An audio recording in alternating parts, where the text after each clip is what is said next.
on.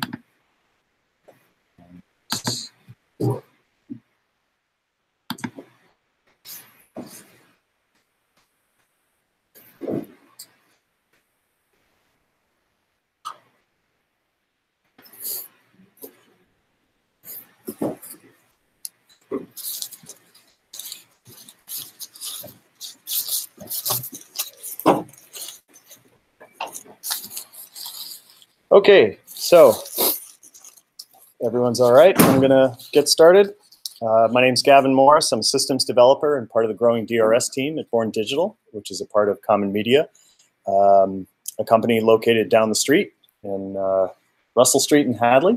And today I'm going to be talking about ISLE, which is basically running Islandora locally with Docker. So what is ISLE? ISLE stands for Islandora Enterprise. Islandora is a Drupal module, but it's so much more than that. It's actually an ecosystem of things. And how many people are familiar with Docker? Great. So my talk is sort of, I gave a talk last year, which was about what is Islandora. And so now I'm back a year later, having been part of a team who built a new system, ISLE. And so my talk is going to be comprised of talking about what is like a quick refresher of what is Islandora, what is Docker if you don't happen to know what it is, and I'll give a little insight as to why we picked the tool, and then I'll go into some depth about ISLE itself. And okay, so at BornDigital, we believe that data management doesn't need to be complicated. We build sustainable and secure digital repositories using open source software that makes data management simple for our clients. And we also offer, in addition to our other part of the company called Common Media, custom development and theming, metadata consulting, migrations, support, audits, and maintenance, and a lot more. Who am I? I am what's known as a systems developer. It's a neat title, but it basically means that I help build servers, pipelines. I work with developers. And it's my job to sort of abstract a system into literally code. And I've been involved with the Islandora community since 2015. I've gone from a total noob to someone who's now part of the Islandora coordinating committee, who makes huge decisions on the direction of the project itself and the foundation. I'm also someone who loves to give back, and so I've been involved in the Islandora DevOps interest group. I've also been an instructor at 2 of the Islandora cons, and basically this is my way of giving back to a community who has generously invested in me. And so I'm going to try to go through some things quickly and really just focus primarily on ISLE. However, if I'm going too fast or I'm not making any sense, which is probably going to happen, feel free to interrupt me. So what is Islandora? And actually, before I can even say that, I'm going to start with what is a digital repository. So I'm using a lot of buzzwords, but I'm going to try to use some better confusing metaphors. Oh, excuse me, better metaphors. But a digital repository is basically a platform for managing and storing digital content. But what separates it from a traditional, what's called a DAM, or digital asset manager, is that there is a focus on archival usage and preservation, and with a heavy bent towards research. Here are 3 examples from, I believe, Barnard, Wesleyan, and Williams College. And as you can see, some of these things, actually all of these things, were originally an analog thing. Paper, photograph, newspaper. And it's the idea that things don't stay in a drawer, and that they also don't go to a dusty digital drawer either, that these are things that are fully accessible to people immediately. And I've just underlined some of the key points. It's about preserving and defining. It's about accurately cataloging, and with things that have permanent identifiers. And you don't want to have a situation where you invest all this money into this large system, and then you have to use the Internet Wayback Machine to access your own system. You don't want the system itself to age. You want it to keep up with standards. But at the same time, as we all know, we've gone from Microsoft Word 1.0 to Microsoft Word, whatever version it is now. And sometimes what happens is you can't open that old file. So you need a system that can actually say, yep, no matter how many years pass, we'll always be able to open that old file. And this concept extends itself to any type of media. And media can be, art collections, essays, research journals, data sets, articles, theses, and so on, even manuscripts and maps. And so Islandora becomes that system that not only can warehouse things, but display things. And more importantly for researchers, to quickly display things in a way that people can search quickly and be able to start their research for important things. So there are a lot of repository systems. You've probably heard some of the names: ContentDM, bpress, Olmeca, DuraSpace, and so on. But I'd like to focus on Islandora as an open source system. Now, it's a little misleading, this idea of Islandora. Islandora, in its literal form, is a Drupal module or a series of Drupal modules. But for someone like me, Islandora is this ecosystem of various systems that interact with said module. And who uses Islandora? Well, actually, 4 out of the 5 local colleges do. We currently assist Hampshire, Mount Holyoke, and Smith College as the part of what's known as the 3CDL consortium. They use one system. I believe UMass has a system, and Amherst College, while they do not use Islandora, they use Fedora Commons, which is the backend system that houses all of the objects. This is my what I call the NASCAR slide. This is technically what Islandora is. You can see Tomcat, Java, MySQL, Drupal, and so on. There are actually over 65 packages that comprise this ecosystem. So it's more like a rainforest, if you will. But if you have to explain this to someone in an elevator, aka the elevator pitch, it's a Drupal CMS powered by an Apache web server, which proxies to a Tomcat server running a Fedora Commons repository with Solr for search and object indexing. Got that? Good. There'll be a test later. So this is a horrible slide given out at a lot of the Islandora boot camps, but it does get your attention, and it will either make you hungry or completely disgust you. But the whole idea is that the top of the burger is Drupal, obviously for the user interface and also to manage users. Solr is for searching and indexing. Islandora, the module, it's kind of the meat or the middleware, which communicates with all of these elements. There is, not pictured, maybe it's the onion, the MySQL database, and then Fedora, which actually contains the digital assets. This is my absolutely gonzo attempt to sort of show the journey of something as it goes through these systems. I don't know if any of you have seen that wonderful movie, Fantastic Voyage, where they go through the body. It's like this, which can make it also for sysadmins and technical archivists, it can make it very difficult when something goes wrong. Because where do you start? There's so much to look at. We'll get later. Anyhow, you take a picture, because in this case, this was an original photograph that has been digitized. It can be TIFF, it can be JPEG, PNG, and it basically goes through here. I'm not going to go into great detail, but the idea is that it goes through Drupal, is examined, prepackaged, and then through Toolkit goes to Fedora Commons as an object. So this object says, oh, we have this JPEG. I have all this software that can understand that, and it's going to go here. But the thing is, like an art museum, you're not necessarily going to put the real Mona Lisa on the wall. That could be dangerous because someone might object to it and destroy it. Or over time, the air alone will destroy the painting. So what a lot of museums do is they are actually putting fake on the wall, or a really good version of it. And so the idea is that if someone attacked the fake, it's not the cataclysmic loss. Same concept here. You have something called what's known as a derivative. So this original, let's say TIFF, you can't actually look at the TIFF in a web browser. You're gonna get gobbledygook. Instead, this system says, okay, I'm going to store the original high-resolution TIFF. I'm going to store it here, but I'm going to create this derivative, and that derivative is going to be displayed. Meanwhile, there's metadata, which is information about what that div is, what it contains for these people in the picture. And they are, that information is indexed in Solr, and then it's returned into this web page. So what you're looking at here may not necessarily be the original object. And it's under the assumption that whatever gets put into the repository, there is software on the system to always be able to unpackage, to be able to describe and open what that system is.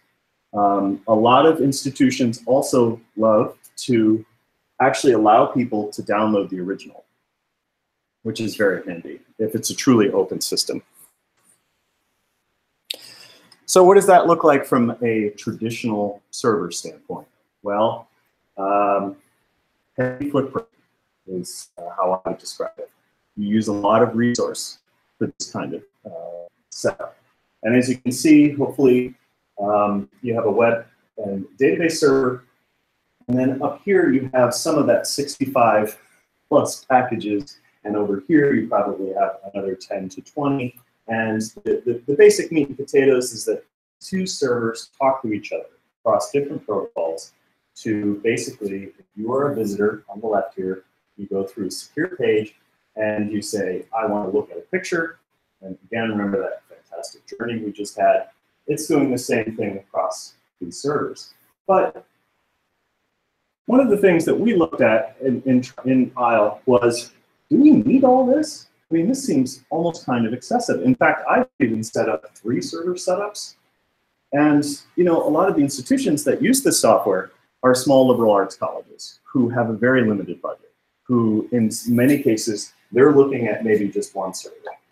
And so a lot of the communication is about how can we get or consolidate all of this into potentially 1. Enter Docker. So this was a tool that we started looking at about a year ago when ISLE was a project, and I'll get to how ISLE became a project.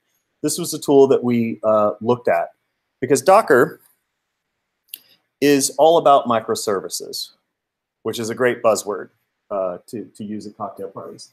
But what is microservices? I'm going to literally read it. It's an architectural style that structures an application as a collection of loosely coupled services.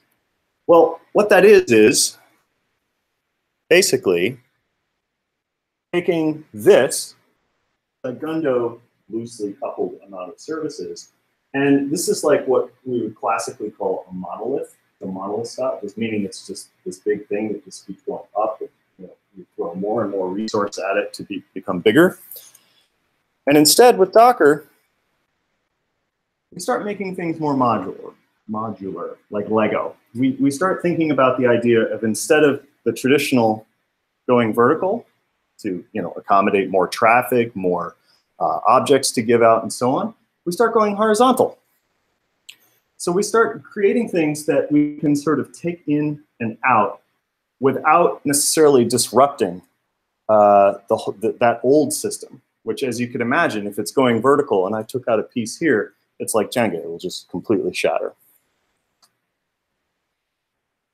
So Docker is a software program that deploys applications in a sandbox known as containers. And so the idea is we started looking at the current ecosystem of Islandora and started thinking about, can we start taking some of those services out and just putting them in a container just by themselves? Instead of having this gigantic server with all of these dependencies, can we start breaking this thing apart like Lego? And can we also utilize Docker and its ability to create these things called images, which is like compiled software? Can we do that so that end users don't have to do this manually? Because I'll tell you, an Islandora installation and that 2-server setup, if you're not using some kind of scripting software, it will take you days to be able to do it. And that's just not good for adoption. It's just not going to work in the real world. We can't be waiting for something for days. And lastly, how can we reduce that huge footprint? You know, the audience that came to us to BornDigital was this consortium called the ICG, and I'll explain who the members are. But their basic premise was, why are we paying so much for this gargantuan system? Are there any ways that we can really just use more of the budget for theming, for preservation, for digitalization, for building tools rather than maintenance? Here's just a good slide of VMs, virtual machines. You could also think about it as like servers, going back to that slide. But as you can see, this is a lot. So this is the traditional way of doing things. That's a lot. It's a lot of redundancy. It's a lot of reproducing something over and over and using a large amount of space. Whereas Docker is about this idea of containers. And it's a little fuzzy, but hopefully you can see that right here, there's a lot of shared stuff. And in fact, there's not really much of an operating system at all. So we're really sort of compressing this guest operating system. We're almost taking it away completely. And we're just saying in those containers, what is the minimal viable system that we can have on there? What defines that container? Is it just Solar? Is it just Drupal? And turns out you can really reduce a lot of things. We also use a tool called Docker Compose.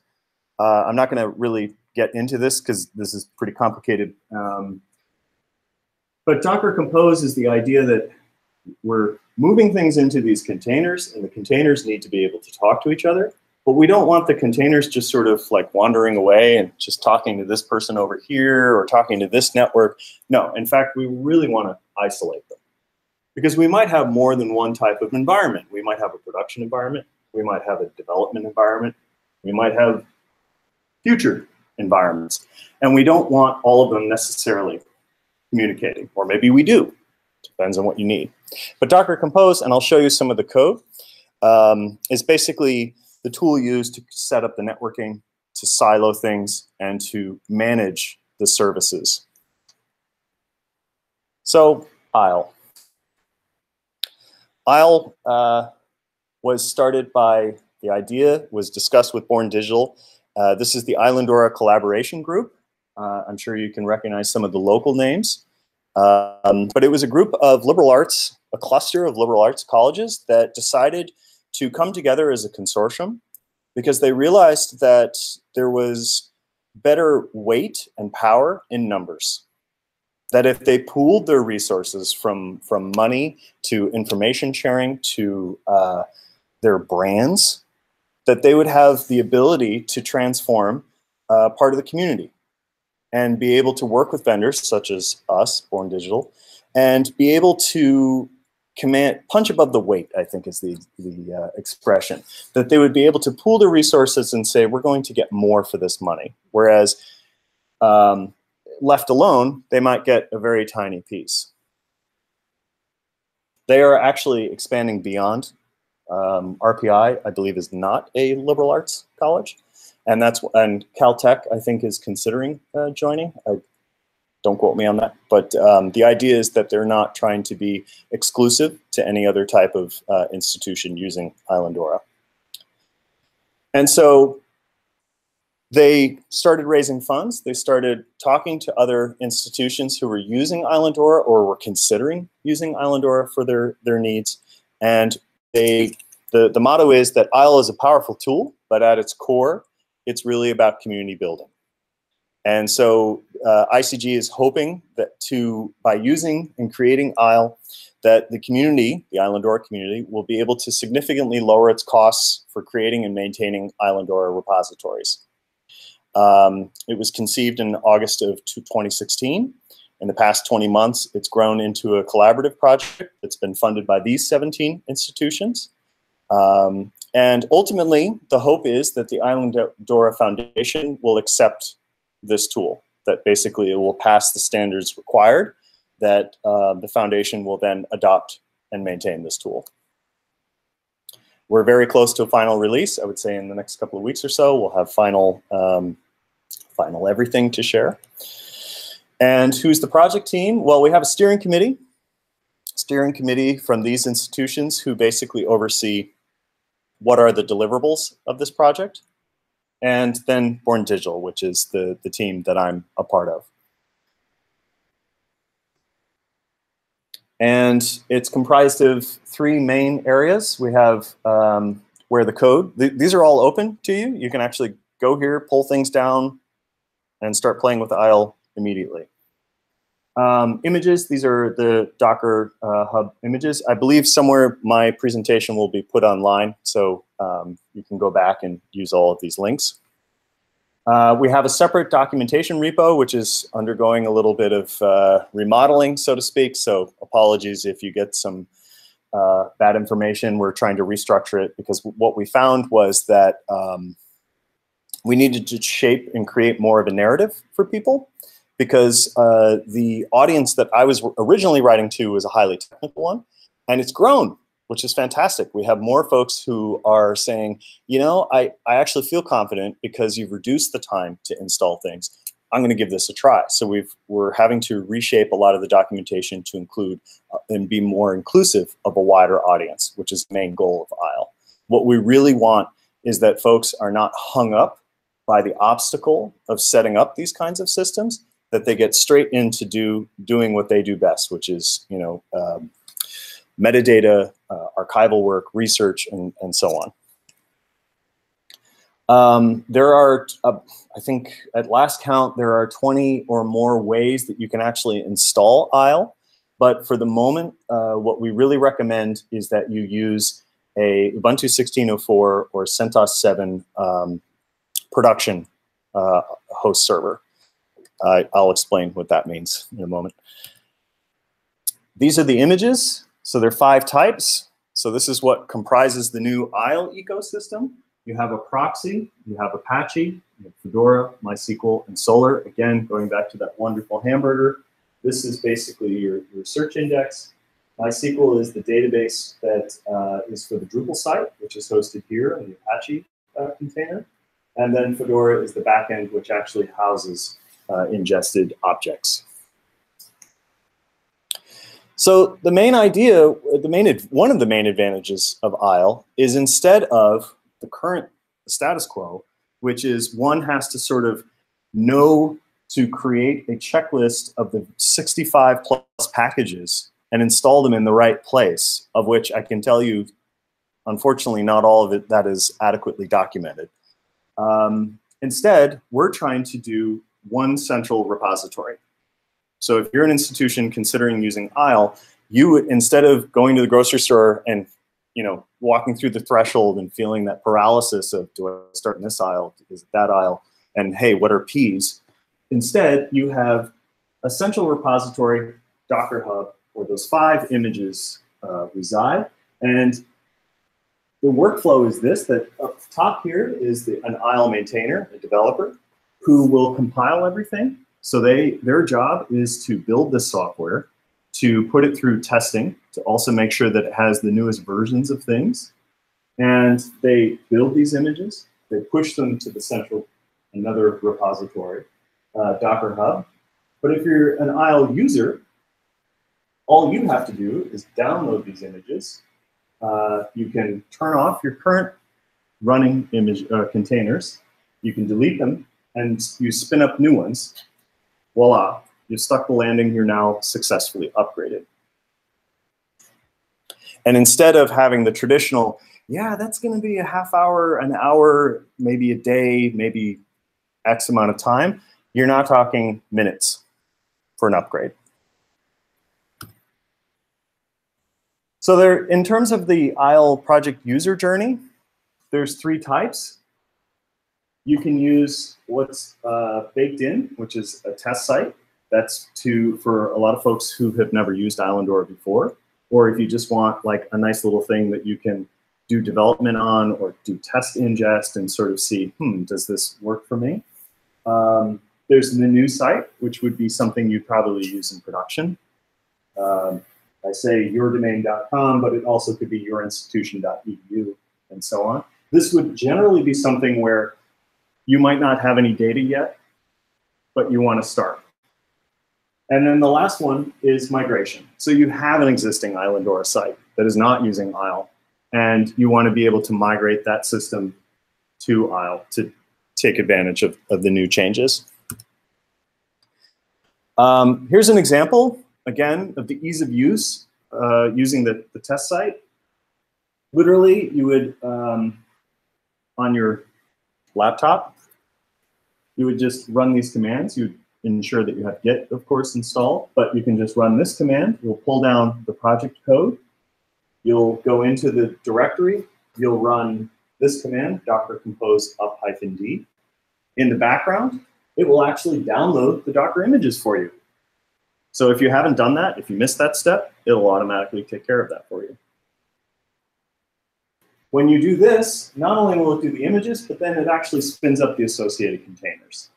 And think of containers like little tiny servers, little tiny computers doing what you want, except their job is really just to do one thing, whatever application I might have put on that container.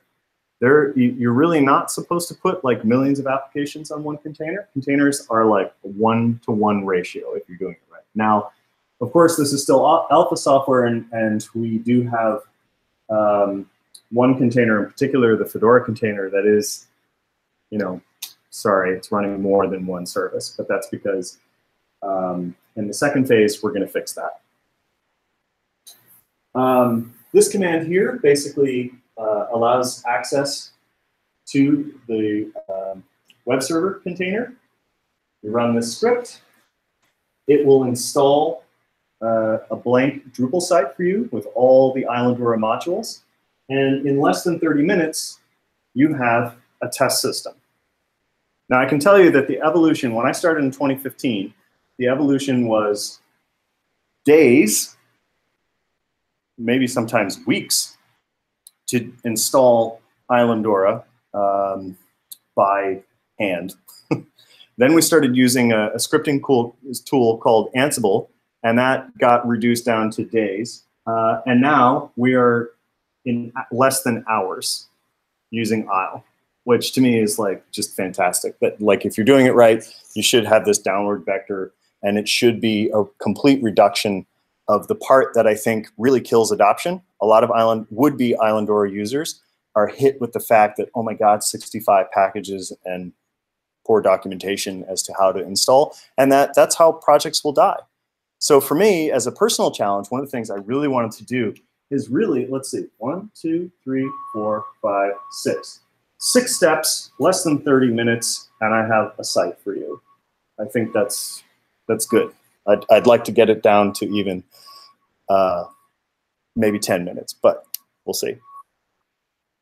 So what is this set up? What is this? Okay, so we're going from one gigantic diagram to another giant diagram. But this is actually much smaller. So the footprint is smaller. So here, imagine instead of that 2-server, 3-server, lots of servers, we're now down to 1 server, a host. It could be my laptop. It can be a VM, a virtual machine in Amazon. And what you're looking at is actually 2 environments. You're looking at a production environment, and you're looking at a development environment. And we're only using 1 proxy. So we're using this proxy, which is kind of like an air traffic controller. You only need 1 of these, and you get 4 of these in each environment. And the proxy basically says, oh, you're looking for production, this way. Oh, you're looking for development, go this way. And the beauty is that we've completely isolated the goings-on, the internal workings of these environments. And why is that important? Because we have found over time that there are a lot of services in Islandora that want to talk to outside networks. And it gets complicated when you're running more than 1 of these. And in some cases, things will break because, well, institutions, they do things differently in each way. They have different needs. They have different security makeups. They have different ways of giving out resources. And so rather than trying to write systems that are like the Baskin-Robbins, I'm trying to write 50 different systems for 150 different ways, we used a proxy that basically said, we don't really know what we're getting into, but it's cool. We're over here, we're isolated, and we can talk to each other.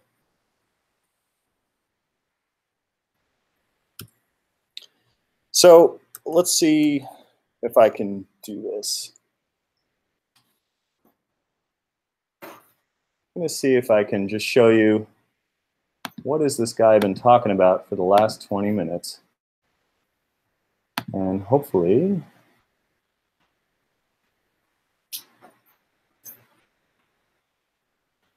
so this has gone from full screen and, oh, I see. It's,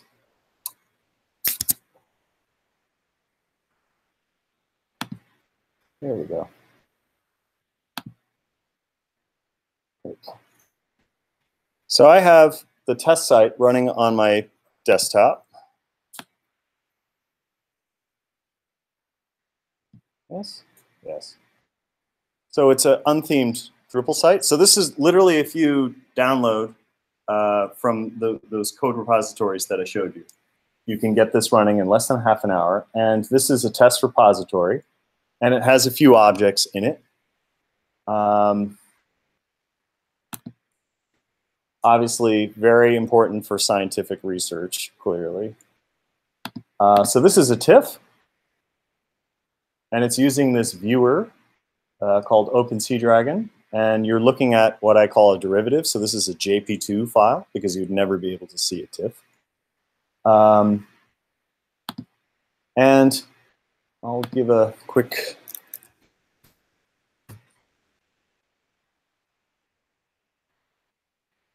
So I just put in a search term for ducky, and it was lightning quick, as you saw. And the idea is that people can look for various terms. Now, bear in mind, this is not themed whatsoever. You would have to work with a developer or a company like ours to basically make this look, more human readable. And also, you wouldn't necessarily, as you can see, a lot of these fields, they repeat themselves. And some institutions, this field might be very important. Other institutions go, not so much. This is actually very important to us. And as you can see, because it's not styled, everything just gets ran together. But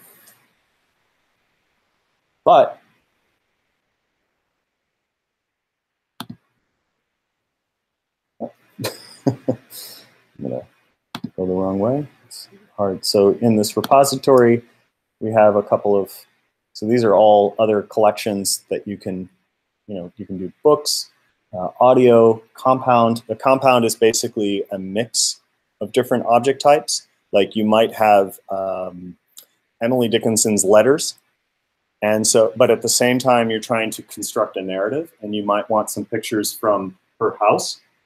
So you could make a collection of, that basically walks through her house over the time, along with letters. And it conveys to the user a sense of what her life might have been like, what her environment would have been like.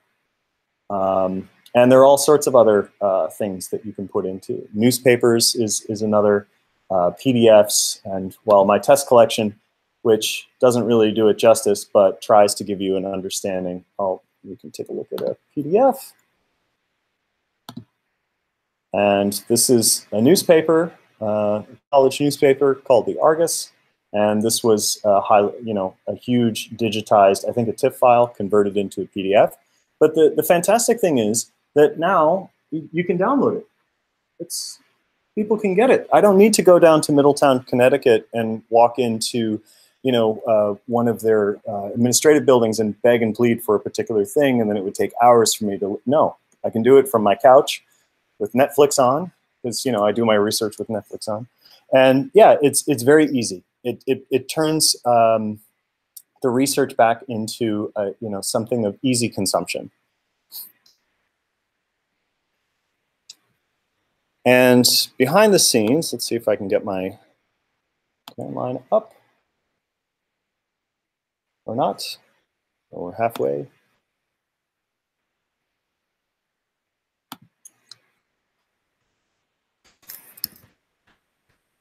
So I do a, oops.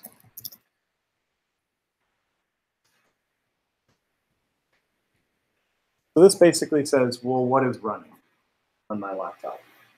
And yeah, it's a lot of information. Basically, as you can see here, these are the images. It says latest. Imagine it's most cutting edge stuff. and it tells me how long it's been going on for, and it tells me what the last command that it ran. And you can actually go into these systems and treat them like servers, and you can even, when you have the production and development side of things, you'll see more of these things. And you can even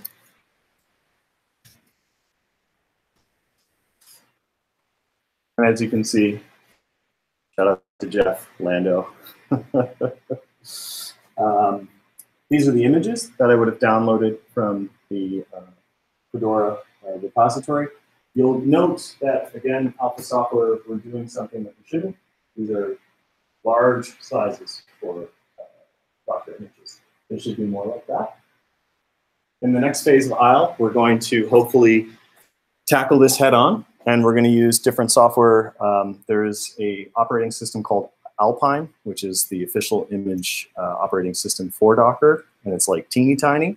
And we're going to try to port over a lot of the software such that we don't have this penalty for end users who have limited bandwidth. Because 2 gigs unlimited bandwidth, that's mean. That's just uncalled for. Versus 109 megabytes, that's a little bit more reasonable. And that will greatly increase or lower that half-hour install time to hopefully something like 15 minutes. Okay, so hopefully that's an adequate demo.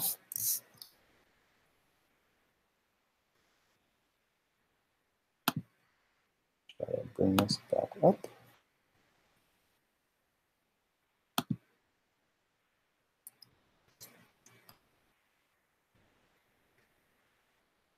And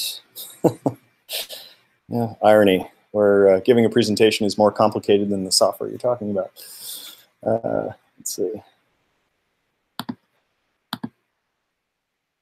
There we go, presenter view. Okay, so the advantages of ISLE are obviously this proxy container that I talked about, that you only need one container to rule them all.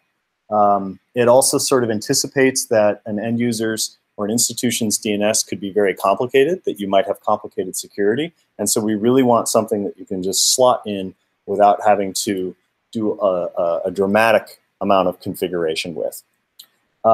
Again, the footprint of this entire ecosystem is substantially reduced. I think all of the images are only about 6 gigs in total. The 2 servers that you saw prior in the diagram, I think we start with a minimum of 40 or 50 gigs each. So we're going from like 100 gigs of operating system space down to about 6 to 10, which I think is pretty substantial. A central distribution point, and updates and maintenance are reduced. So if you're an institution that says, we'll wait until the maintainer pushes something out, that's fantastic, because we'll have a schedule for you. The maintainers will obviously, anytime that there's a vulnerability or a security update and anywhere in the ecosystem, they'll push out a new image. And I would also assume, this is still being worked out, of course, is that we'll probably do something that might be monthly. I don't know, but a regular schedule, let's put it that way. However, Docker is something that is very open. This project's completely transparent. And so you could fork our code and you could build your own versions of what we give you. And in fact, the whole structure and setup is designed for you to do that. So you could add different pieces of software that you want on those containers. And if an update comes out, it won't break what you're running. Quite the opposite. It's designed to work in conjunction with what you're attempting to do. Again, that modularity. So the next phases, like I said, we're going to try to use Alpine, further reduce the size of the images. We're going to try to incorporate these things, what we're characterizing as Toolkit containers. Because just because we reduce this whole ecosystem doesn't mean that there are still some of the classic issues that a lot of digital repositories have, which is that you might need to ingest, which is to say you take 10 terabytes of digitized images and you suddenly throw them into the repository. And sometimes you're under a deadline. And so you need to be able to bend the laws of gravity and speed and time. And so we want to help you with that. And so we want to create containers that do things in parallel. Because unfortunately, the Fedora repository, it's very linear. It just takes one object at a time off the shelf, goes to the next object. And what we're trying to look at is, can we begin to remember that crazy, fantastic voyage slide? Can we take that and sort of abstract parts of that and speed up certain parts of that and have it all come back together and make sense? Hence, Toolkit Containers. Fedora gsearch, yeah, we would like to actually add another container called the gsearch container. Right now, it's piggybacking on what I like to call the burrito container, which is a violation of Docker laws, meaning that we have two applications on one container. It's not really great. It can be done. You know, things won't totally break, but it's just really, it's not as flexible as it should be. The last is, or second to last, is a new IIIF server, which is replacing Jitoka with something called Cantaloupe. Remember that nice picture of the ladies that I showed you, or even the Duckies demo? That is using something called Jitoka, which is an image server. It basically says, oh, I see you have a TIFF. I'll give you a JP2. But even better, I'm going to give you a JP2 with the ability to tile, which is to say, you can zoom in on highly digitized things, high resolution things, especially manuscripts. You want to actually be able to see like how someone performed the curvature and so on. The problem is Jitoka is older than me, and so we need to use newer things, and Cantaloupe seems to be that, hopefully, that replacement. And then the last is Claw. What is Claw? Claw is the next version of Islandora.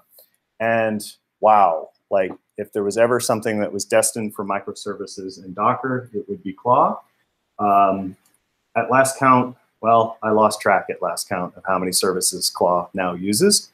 So we're hoping that the transition to using the latest and greatest with Isle will be a much smoother one. And now some resources. Islandora, here are all things on how you can join the community. It's a very open and welcoming community. We would love to have more folks helping out with the actual creation of the software. They're always looking for volunteers. The more information about the ICG group and the Isle repo itself, and a little bit about what is Docker. And thank you. And now, if anyone has any questions.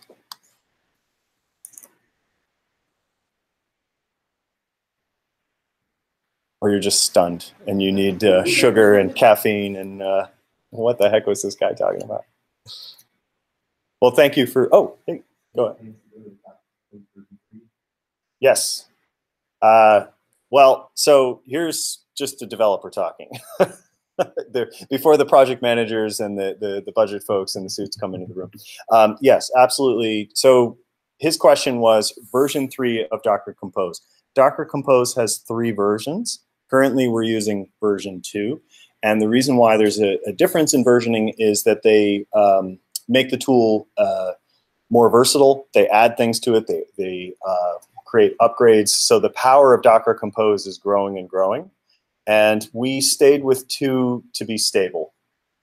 3 has a lot of cutting edge stuff that we were fearful that if we tried to like move too much at once, that we would unfortunately focus people on that tool rather than what we're attempting to accomplish. Machiavellian picture, blue sky horizon, I would say we would love to probably move this to like something like Kubernetes. And that I think isn't going to happen for years. Kubernetes is another orchestration tool, the thing that sort of wrangles the container rodeo. The difference is that right now we've still created these little mini monoliths, you know, one little tiny environment. But using a different tool like Kubernetes, it introduces the idea of redundancy. So that if one of these containers went down, currently, yeah, you'd have to scramble to get it back up. Whereas using a tool like Kubernetes, it would say, oh, I see you have a problem. Don't worry. We already spun up other containers for you, and we're we're handling it. And Kubernetes, when designed right, becomes another member of your IT team. It's software that is designed to be clustered, redundant. It uses terms like healing, so it can try to recover from an issue. All things that small institutions will love, because they may not have more than one person like me on staff who can get up at 3 in the morning and go, oh, let's fix that. Instead, it's better to have an automated system take care of it. But that's a long ways off. But we're thinking about the future. So that is one of the tough things to do, of course, in the middle of a project like this, is that you are taking the software and the thinking at its time, a snapshot in time, and you're looking towards the future 5, 10 years as this software, like Kubernetes, like Docker Compose, this software is racing ahead and disrupting the software industry. And we're having to sort of like take a step back, wait until we see a significant win by one of these pieces of software, and then incorporating it. And then having to work out the kinks of using 10, 15-year-old software like Jitoka and say, well, you have a new home now, and it's going, no, I don't want to be here. It can be fun, but that's what we do for a living. So, good question. Great. Well, I'm going to turn off the presentation. Thank you, online audience.